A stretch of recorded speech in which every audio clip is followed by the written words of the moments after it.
Hello, gentlemen, and welcome to Psychosec. Can I answer any questions? What is it all about? Well, we're a company that produces 100% organic human sleeves.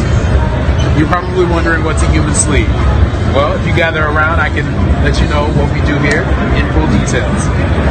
So here at Psychosec, we've been able to achieve true immortality by taking your human consciousness and storing it on a device called a cortical stack.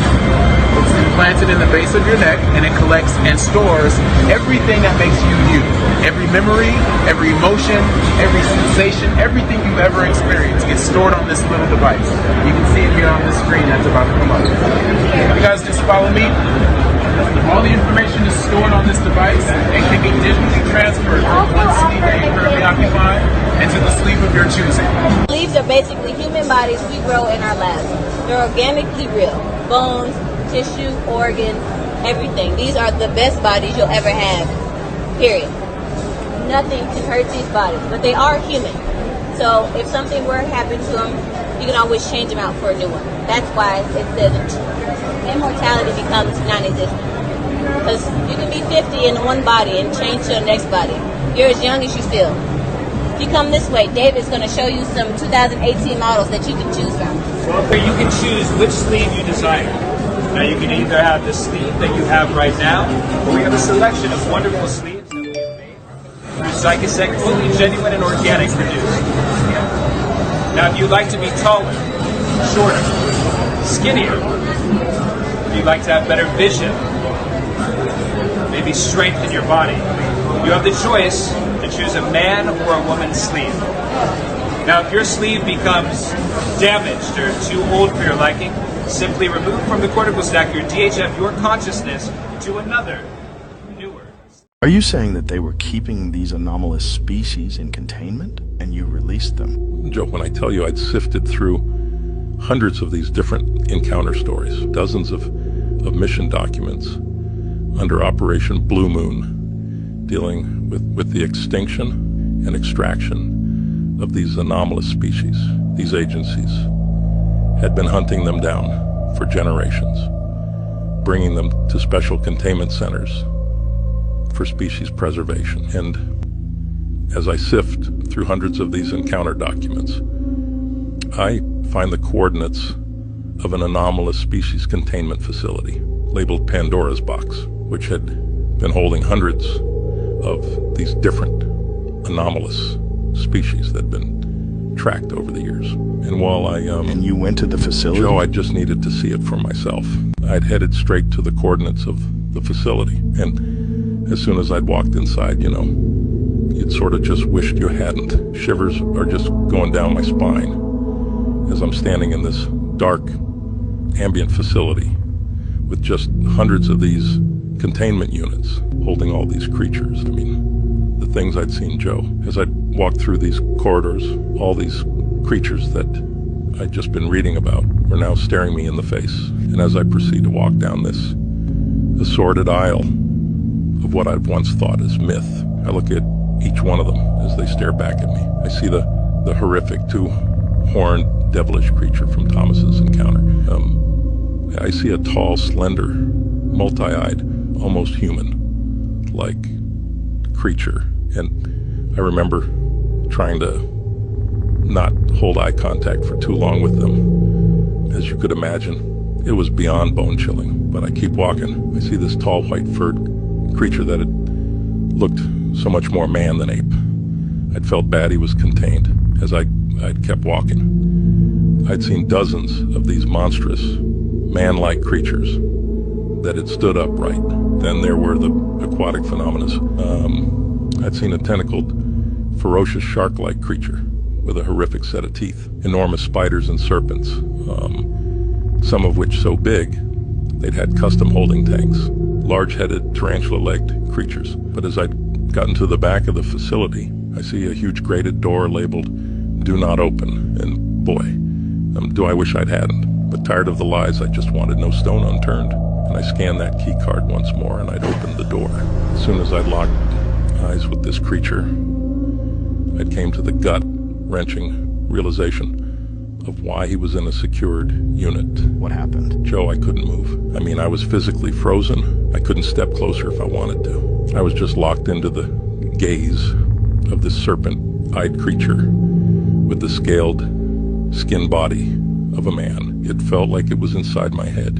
And as my breath patterns started changing and my body began taking uncontrollable steps in the other direction, I'd realized it had taken over my central nervous system. I'd tried to resist my body's movements, but this creature was operating through me. And I walked in trembling fear back through these corridors with no idea where I was headed, right up to a control panel that had been labeled Containment Unit Protocols, and fighting with every ounce of my being to stop it. My hand went straight to the emergency release button and pressed it, and I just heard the doors of all of these containment units open as I'd realized I just released hundreds of anomalous species into North American soil.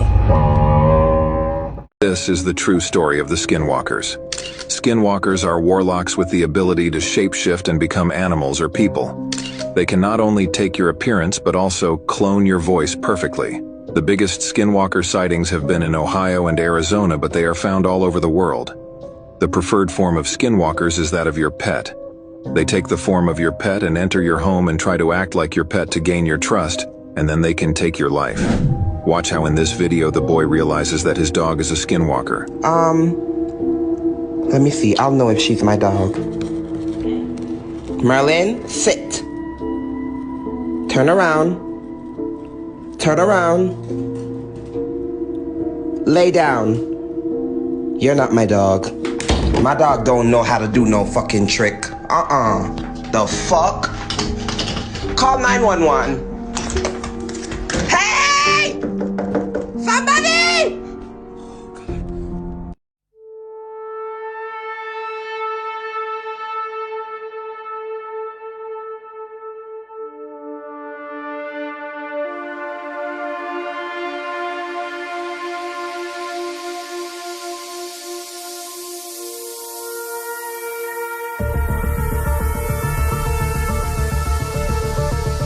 Welcome to Sector 12B.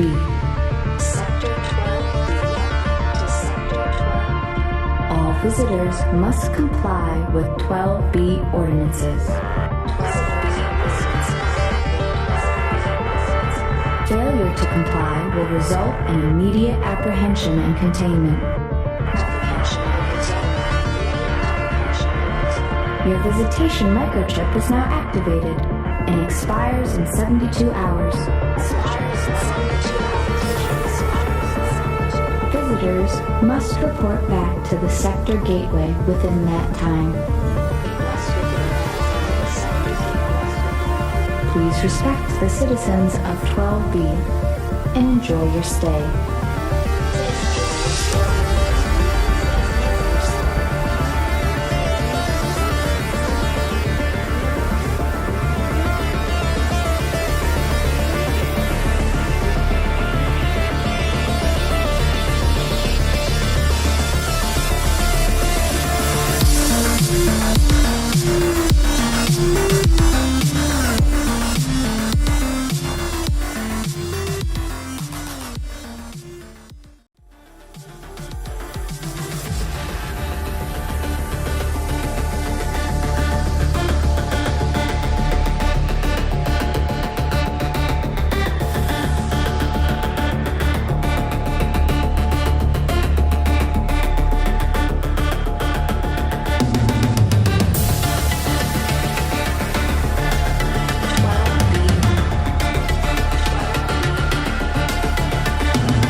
The Vatican is hiding this from us. For centuries, the Vatican has been at the epicenter of religious authority, wealth, and mystery, but they are holding a secret far more extraordinary than we could even imagine. Deep beneath the Vatican, below even the archives, lies a secret stargate, a portal capable of transporting individuals across space and time. This stargate is guarded by the highest levels of the Catholic Church and is the key to humanity's connection with otherworldly beings. But where did the Vatican get hold of such technology? Early civilizations used to walk amongst gods, and as a byproduct, ended up possessing advanced technologies from these beings. The ancient Egyptians talk about devices capable of opening gateways to other realms, with access being restricted to the users who had genetically encoded a Jed Ankh. The Vatican have been collecting these technologies since time itself began, and many claim that they have also had a hand in many civilizations' demise. But here is where it gets even crazier. The Jesuits claim that their Stargate was a gift from these extraterrestrials, and claim they were selected to inherit, guide, and influence the course of human history. The Vatican also claims that they are protecting humanity from potentially destabilizing knowledge. They're hiding this from you. New evidence shows there were ancient cities underwater, meaning our history is different from what we've learned. In 1985, the National Institute of Oceanography found an ancient underwater city called Dwarka off the coast of India. The city has intricately carved buildings, road systems, and mechanisms that used to move. They must have had access to knowledge that made them very advanced. But here is where it gets crazy. This city was mentioned in the Mahabharata. In the ancient Hindu text, it is known as the Gated City and is one of the 7 pilgrimage sites. At its peak, it had 900,000 royal palaces, all built with crystal, gold, and emeralds. At the end of their expedition, the team said the evidence confirms the existence of a city from 1500 BC. It is reasonable to assume it is the city mentioned in the Mahabharata, but things get even crazier. It is also said to be where Krishna, the Hindu god, used to live. In the last video, we uncovered the location of the Garden of Eden. However, the secret to its destruction has been hidden for nearly 100 years. In 1925, the Courier Journal outlined the translations of ancient Indian tablets.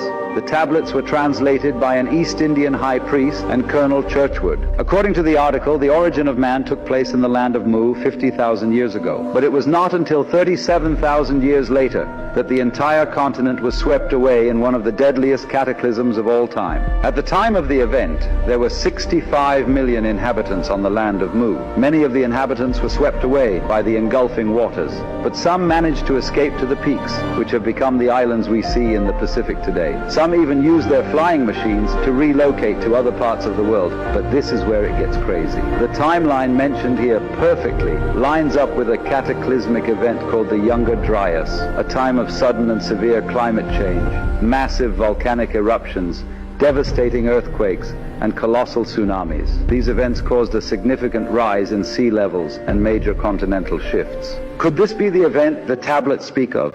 You are looking at patent US 3626605A, a method and apparatus for generating a gravitational force field.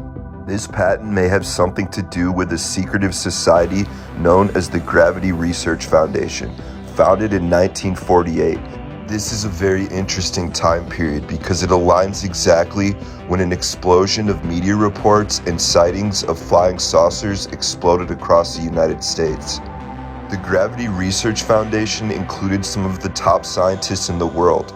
This group went around placing a dozen stone monuments in front of universities, asking students to look for an effect called gravitational shielding. It went on to say that whoever found the effect of gravitational shielding would unleash a new power and an entire new set of physics that would allow for things like flying saucers and space travel. The world is not what you have been told. We once had access to free energy, and they've been lying to us ever since. There is significant evidence showing that Nikola Tesla was on course to changing our universe forever. In the early 1900s, Tesla developed a technology called the Wardenclyffe Tower. This was more than just a transmission tower. Tesla designed it so it was able to wirelessly transmit electricity across the globe by harnessing the Earth's natural energy. He was able to power his home and devices without a single wire. But here is where it gets dark. Tesla's invention threatened powerful individuals who controlled the energy market. J.P. Morgan, who initially funded Tesla, pulled the plug on the project when he realized that free energy couldn't be metered or monetized. But it gets even stranger. Tesla's lab mysteriously burnt down, and many of his notes and prototypes disappeared. Tesla's discoveries went beyond just wireless electricity. He hinted at tapping into what he called radiant energy, a limitless source of power derived from the very fabric of space itself, similar to what modern scientists refer to as zero-point energy. Many say that this is also how the Tartarians were able to pull off so many of their technological and architectural feats. Do you think this tower is still in use today?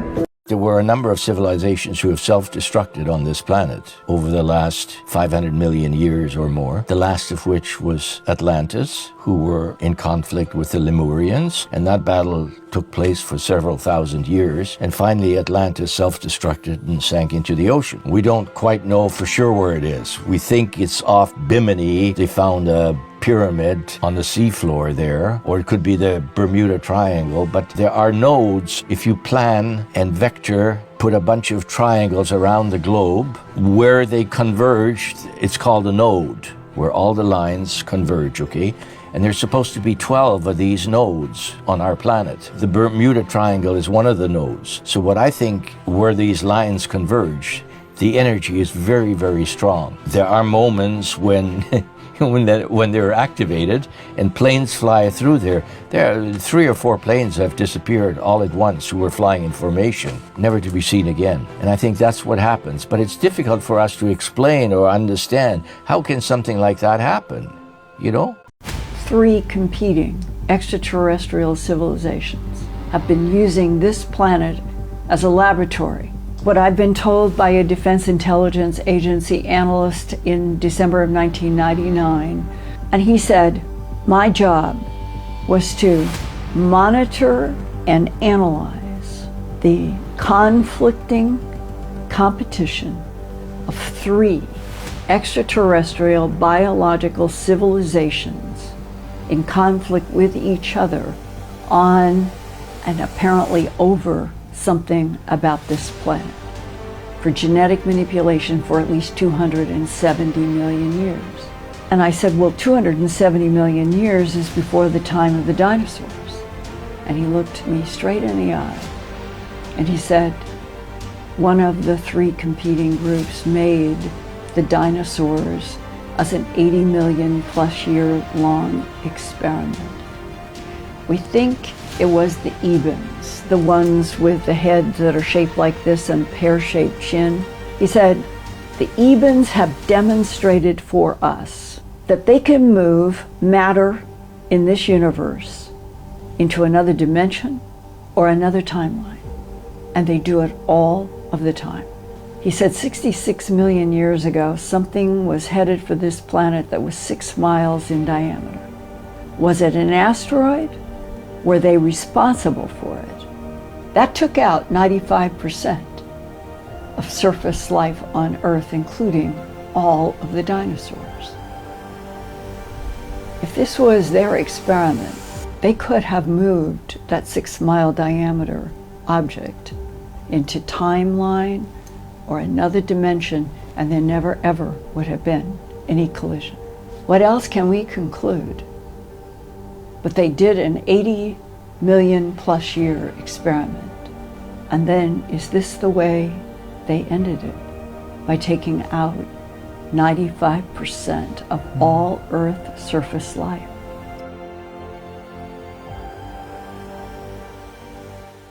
This was the result of a formula which was given to me by a man who landed a ship at my airport in 1953. And we put this formula under research, tested a number of experiments on a bench in a good electronics lab in Chicago, and we produced phenomenal results with evidence that we should do it on a larger scale in order to be able to do more with it. And this evolved out of something that started in 1953 into a 4-story high machine that we're working on down there today. Our formula has no time factor, which electronic formula does have. And on the other hand, electronic science has only had two dimensions to work with, the electric pattern and the magnetic pattern perpendicular to it. And we discovered a third zone, which we call a time zone, and we are working through this zone with an effort to orient the magnetic field to give us other results than our science can obtain at present. This isn't a little box. This is a four-story machine focusing fields that we can orient to produce this zone big enough for a man to get into. We've discovered this zone is subject to thought. Now, since time doesn't record events the way we do on calendars and clocks, you could only record an event by thinking of it. Now, theoretically, we believe we can take a videotape magnetic camera into the time zone and photograph Lincoln's Gettysburg Address or Caesar's armies marching or anything that's ever happened. You know how you talk into a tape on a tape recorder and play the interruptions back, identical to the play that you made. The Earth's magnetic field is the same way. You can put interruptions into it and play them back out of it. An associate of ours in creating a magnetic coupler with this principle coupled in the Earth's magnetic field and played back TV shows from stations that aren't even in business anymore. It was conducted in Santa Monica by an associate of mine. Why hasn't this hit the headlines throughout the world as that's a time machine in action? If I can... Jack, the reason it hasn't hit the world is because, as I understand it now, the Navy Department took him and the research over because he also discovered he could bounce magnetic echoes off the ionosphere and locate submarines under the ocean regardless of where they were. So who is this associate of yours? This is a fellow named Charlie Arts. Charlie Arts? Yeah. And is he a free man walking around today? Well, he's free where he is in this super secret research he's conducting. Now, so therefore you tell me soberly in front of this television camera that things, old television programs have been recreated out of nothing. Played back with a picture and the sound just as good as the day they were broadcast. We've done this many times. Why didn't you bring one up with you? Well, this requires quite a piece of apparatus. This magnetic coupler works on around 50,000 volts, and it doesn't have any radio frequency connected with it. And actually, the television set which plays back the picture doesn't even have an antenna connected to it. George, you know as well as I do, and you've been on television 350 times, and I've known you. I met you once 7 years ago, and I kind of like you. But you know what the people out there are saying. They're saying this man's a nut. Well, Jack, you know, when Fulton was running his steamboat up the Hudson River, there were people still standing on the bank saying it couldn't be done. All right, let me take you back, though. You have a time machine plan. You have done experiments which show you can bring the past to life. Where did this formula come from? The formula came from a ship that landed at my airport in 1953 on August the 24th. Which had 4 people aboard it that came from another planet. I'm a bigger skeptic than you are of many things. I'm an unbeliever. Convince me that this really happened to you. Well, this thing is very similar to a thing that's happened in our biblical records where a Lord presented Moses with a pattern to build a tabernacle. They came out of the sky, they handed him stone tablets, and this phenomena that's taking place today is as old as our history. As our civilization. This isn't anything new that's occurring. It's something that's being continued in another time of crisis when conditions affecting the people of this planet are reaching a point where somebody has to take care of the situation. In the early 1900s, the skies above Victorian London were ruled by majestic steam-powered zeppelins, their gleaming brass structures and billowing clouds of steam painting a futuristic spectacle against the historic cityscape. Londoners marveled at these airborne wonders, where the elegance of the past collided with the promise of an industrial tomorrow, forging a skyline that bridged the eras in a dance of innovation and nostalgia. This is Seattle, Washington. We were told that they had to raise the streets and level certain areas, and just looking like an absolute reset wasteland, like the ground has been sucked away. But what interested me most about this very, very early photo of Seattle, Washington was this little skyscraper back here. Look at this thing. This is the earliest photo of Seattle. Most people might be looking at this house or this one. These men down here. It looks like the gallows or something right in the center here. Is somebody hanging? Zoom in a little more.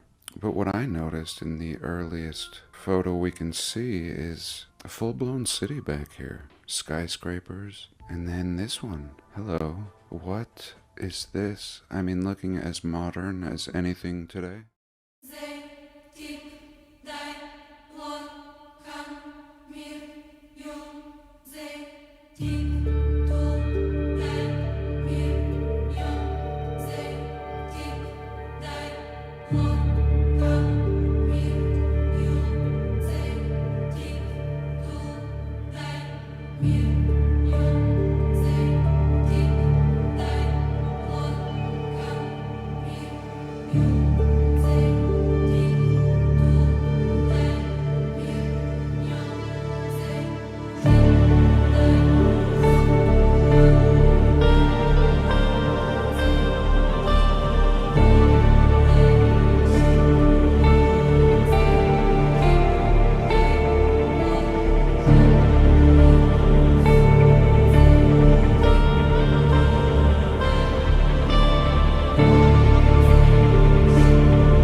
They hide the truth in plain sight. Right here we have the last Queen of Tartaria, and we have Queen Amidala from Star Wars. They put it right in front of our faces.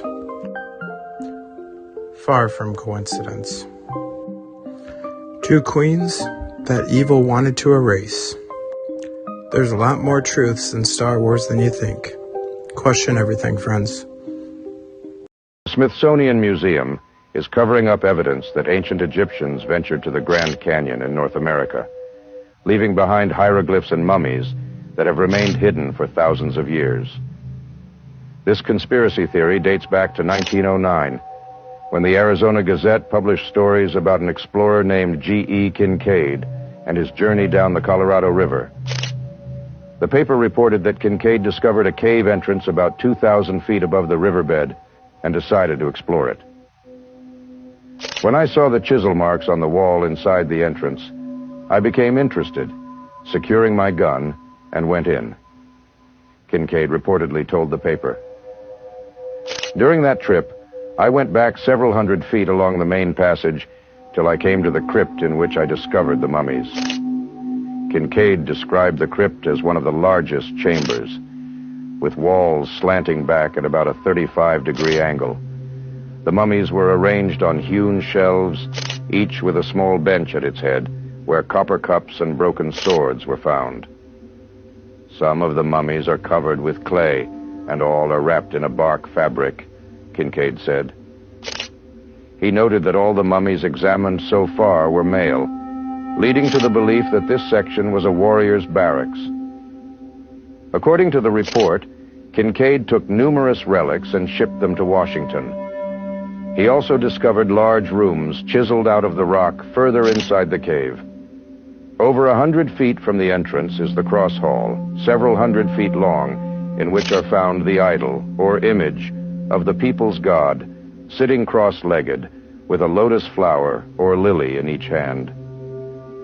The cast of the face is oriental, and the carving in this cavern, Kincaid reportedly said. The idol almost resembles Buddha, though the scientists are not certain as to what religious worship it represents. Considering everything found thus far, it is possible that this worship most resembles the ancient people of Tibet. The report claimed Kincaid found numerous other artifacts, including vases, urns, and copper and gold cups, which the Smithsonian was investigating. Most intriguing of all were the hieroglyphics. On all the urns, walls over doorways, and tablets of stone found by the image are mysterious hieroglyphics, the key to which the Smithsonian Institute hopes yet to discover. The engraving on the tables likely has something to do with the religion of the people. Similar hieroglyphics have been found in southern Arizona.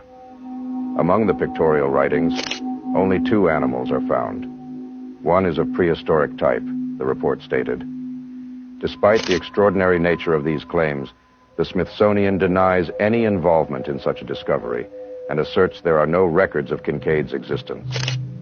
Skeptics argue that the tale was likely a hoax, similar to an 1878 story by noted hoaxer Joseph Mulhattan, who claimed Egyptian mummies were found in a Kentucky cave. The Grand Canyon is not just an American sightseeing location. There are strange and dark secrets that lie within. Some have even encountered a gateway to a hidden world. In 1909, the Arizona Gazette published an article about an expedition funded by the Smithsonian. This expedition was led by a man named G.E. Kincaid, and he discovered an ancient underground city within the Grand Canyon. But here is where it gets interesting. This city was filled with artifacts from ancient Egypt, hieroglyphs, statues, and even a pyramid. How did ancient Egyptian relics end up in Arizona over 5,000 years ago? Is it possible that they had access to flight? But it gets even stranger. The Smithsonian seized all the artifacts and shut down any further exploration, which led to 90% of the Grand Canyon being restricted till this day. The canyon is home to numerous hidden caves and tunnels, many holding ancient treasures and technologies. Many adventurers used to report seeing strange lights and sounds coming from these depths. The Hopi tribe, a tribe native to the region, speak of sacred underground cities known as the Sipapu. These cities are believed to be gateways to the underworld, holding powerful energies that should never be disturbed. All this makes us wonder, what else is hiding in the Grand Canyon? This is what they don't tell you. The Grand Canyon isn't just a natural wonder. It holds the secrets of an ancient, advanced civilization. But that's not even the craziest thing that was recently discovered. In a 1909 newspaper article, there were claims of an incredible find saying, an explorer discovered a hidden cave filled with Egyptian artifacts. The Grand Canyon has been studied for centuries, so what's really hidden within it? This is where things get scary. In the article, explorer G.E. Kincaid allegedly found a cave containing statues, tools, and hieroglyphs that resembled those of ancient Egypt. But here's the twist. Some scientists believe it wasn't even the ancient Egyptians, but an ancient advanced civilization called the Anunnaki. It's believed it was actually the Anunnaki who built the pyramids in ancient Egypt, and they also built pyramids and giant structures in part of North and South America. But once they left our planet, they took everything with them, leaving us with giant architecture all around the world. Incubator baby farms. A lot of these were hubbed in World's Fairs. You had incubator babies at the World's Fairs. Buy an Asian baby, buy a Filipino, buy an African baby. I think part of it was repopulation. I think part of it was early child trafficking. Premature children were in these incubators. You see pictures of these, nurses in their uniforms in a room filled with baby incubators, with people paying admission. With our increased awareness today, we've got things like Planned Parenthood and other things going on. There are companies that mail kids. There's a bit online business where somebody can place an order for a child based on eye color or whatnot, and they get delivered. That's not good. And I think it's the same idea that there's this harvesting of humans going on without our knowledge and awareness, and unspeakable things happening to children that got its start very early on because the same families are behind it. And you would see this mass migration of orphan trains and orphan boats, and you're like, first of all, where are all these fucking orphans coming from? How many orphans were there in the 1800s? Why? So everybody's learning this thing at this young age, and everybody has to go by these new set of structures and new set of rules. They have to learn this new history that everybody isn't really agreeing with, and then anybody that's not agreeing with, they have to go to the insane asylum. There is the orphan asylums for the children and the insane asylums for the adults. Now all of a sudden, John D. Rockefeller comes out with the Board of Education, and all of the children are sent to a public schooling system to learn their new history. What better way to trick a society than to take their children at a young age and teach them exactly what you want them to know? If people just realize that if you don't understand the past, you'll repeat it over and over again. And it prevents people from going to progress in the future.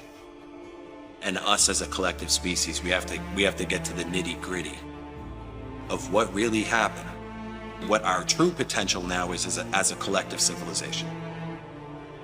Because we can't rely on those people anymore.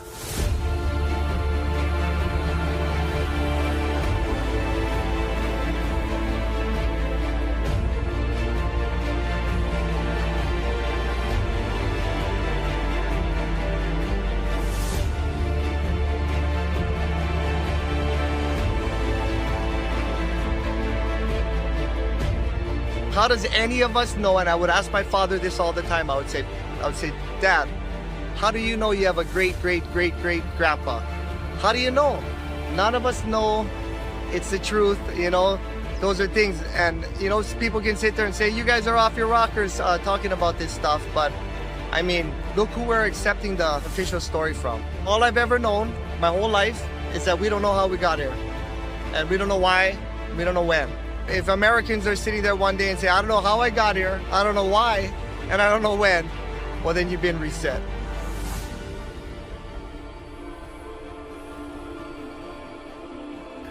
Don't believe what we say.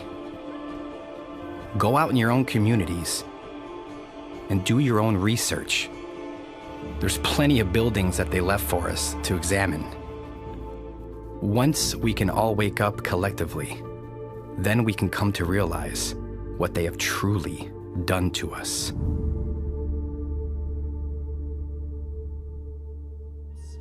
Shout out Hibbler Productions. Check this old world order stuff out. Here you go. A true gem. Firm Fam 2024. What was hidden was greater, forbidden knowledge. The ancient world fair called the New Dawn. If you, dear follower, do not know what the New Dawn exhibition or the World Exhibition is, I will tell you about it. It is a very old exhibition, as the exhibition was established 300 years ago. It is a traveling exhibition every year in a different country.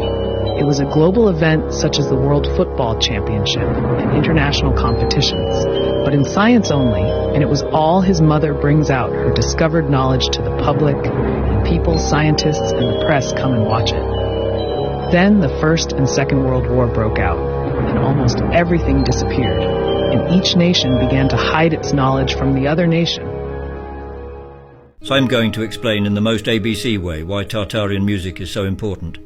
In the abstruse recesses of the quantum vacuum, where Planck scale fluctuations give rise to virtual particles in a symphony of quantum indeterminacy, resonant frequencies emerge as entangled eigenstates of non-local Hilbert spaces, their quantum entanglement encoded within the subatomic fabric of space-time foam. Through the convoluted labyrinth of Fock space and Clifford algebras, these frequencies traverse the intricate web of entangled wormholes, their quantum coherence entwined within the topological structure of Calabi-Yau manifolds, where modular forms intertwine with monstrous moonshine in the shadowy realms of string-theoretic duality. Within the fractal geometry of holographic horizons, where ADC-CFT correspondences encode the holographic principle in the holographic dualities of quantum gravity, these instruments resonate with the gravitational waves of cosmic inflation, their harmonic oscillations sculpting the emergent geometry of quantum spacetime with the precision of loop quantum gravity. Through the enigmatic dance of spin networks and causal dynamical triangulations, they unveil the fractal nature of quantum geometry, weaving a tapestry of cosmic complexity that transcends the bounds of classical comprehension. Amidst the quark-gluon plasma of primordial nucleosynthesis, where QCD phase transitions herald the birth of baryonic matter in the epoch of leptogenesis, resonant frequencies resonate with the symmetries of the electro-weak and strong forces, their harmonic resonances encoded within the symplectic structure of phase space. Through the kaleidoscopic symmetries of Lie groups and supersymmetric algebras, they evoke a myriad of quantum fluctuations that traverse the fractal landscape of cosmic inflation, guiding humanity towards a deeper understanding of the enigmatic laws that govern the cosmic order. For the first time in modern history, we reveal to you Tartarian electronic music, sound waves that can repair cells and awaken dormant energy centers.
We find Tartarian music in the enigmatic depths of quantum superposition, where wave functions entangle within the Hilbert space.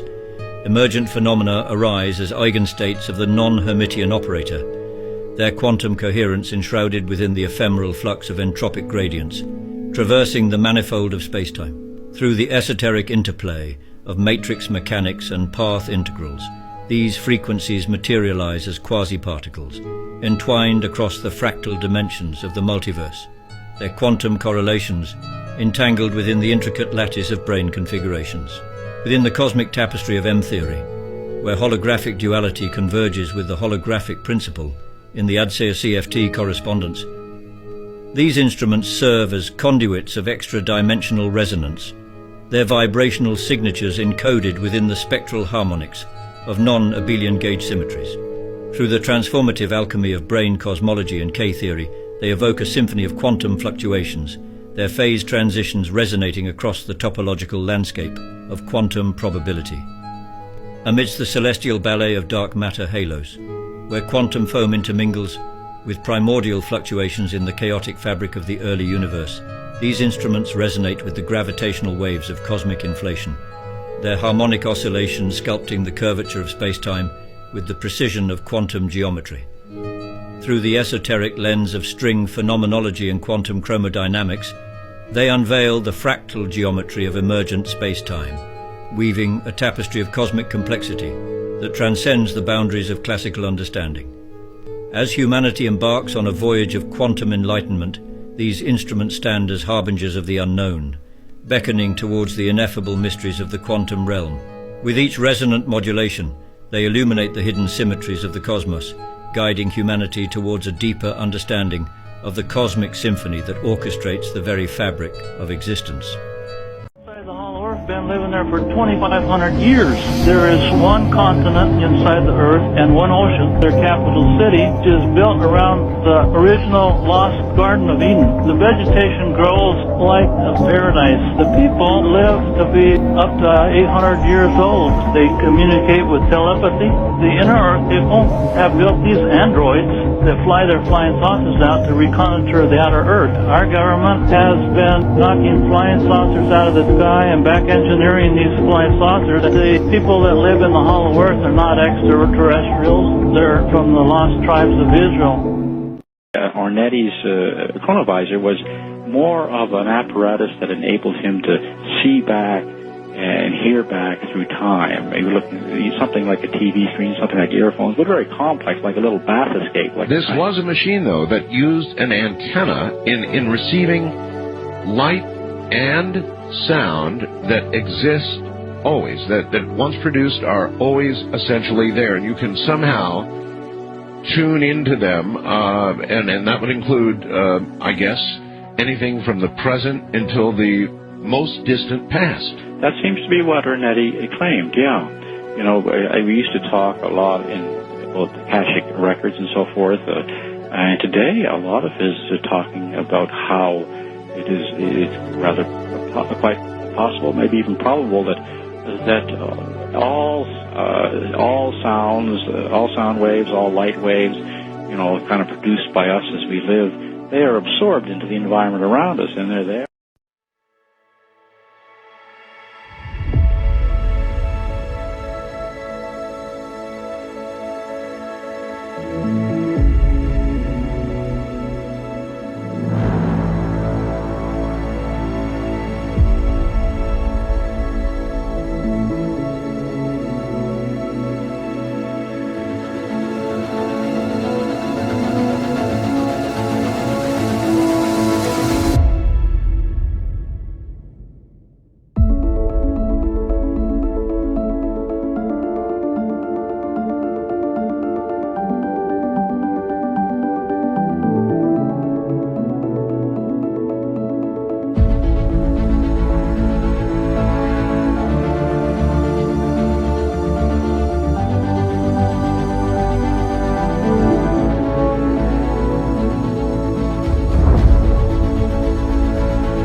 Now is they can translate like Hitler's speech. They've got Hitler's speeches that Hitler gave in German. And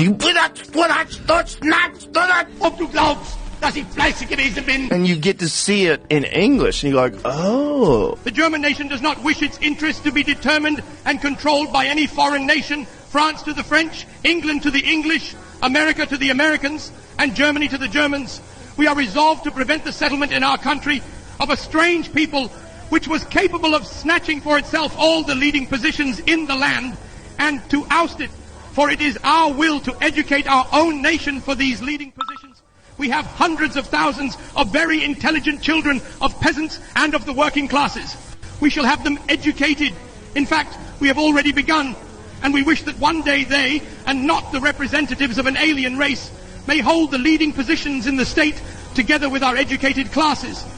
Above all, German culture, as its name alone shows, is German and not Jewish, and therefore its management and care will be entrusted to members of our own nation. When you see those things, those speeches, I thought it was all like, we gotta exterminate the Jews. That's not what he said.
Am Sonntag, den 30. März, fand die alljährliche Verpflichtung der Jugend statt. So wie hier in Berlin wurden im ganzen Reich über 1 Million 14-Jährige des deutschen Jungvolkes und des Jungmädelbundes in die Hitlerjugend und in den BDM überführt.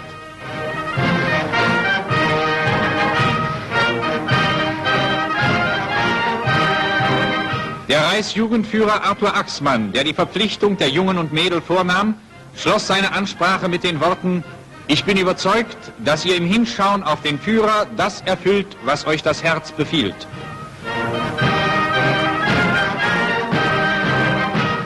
Die Jungen und Mädel geloben feierlich in der Hitlerjugend allzeit ihre Pflicht zu tun, in Liebe und Treue zum Führer und zur Fahne. Die Reichshauptstadt in Erwartung des japanischen Außenministers Matsuoka. In den Straßen Berlins drängen sich Hunderttausende, um dem japanischen Außenminister einen herzlichen Empfang zu bereiten.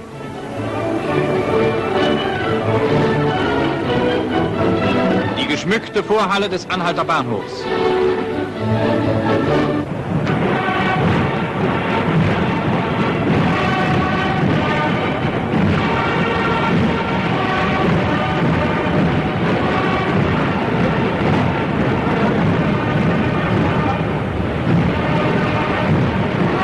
Der Reichsminister des Auswärtigen von Ribbentrop begrüßt den hohen Gast auf dem Bahnsteig. Neben dem Minister Generalfeldmarschall Keitel, der Chef des Oberkommandos der Wehrmacht, der japanische Botschafter in Berlin, General Oshima, und Berlins Gauleiter, Reichsminister Dr. Goebbels.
Zum Schloss Bellevue, dem Gästehaus der Reichsregierung.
Eine Ehrenformation der Leibstandarte Adolf Hitler erweist die militärischen Ehrenbezeugungen.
ありがとう。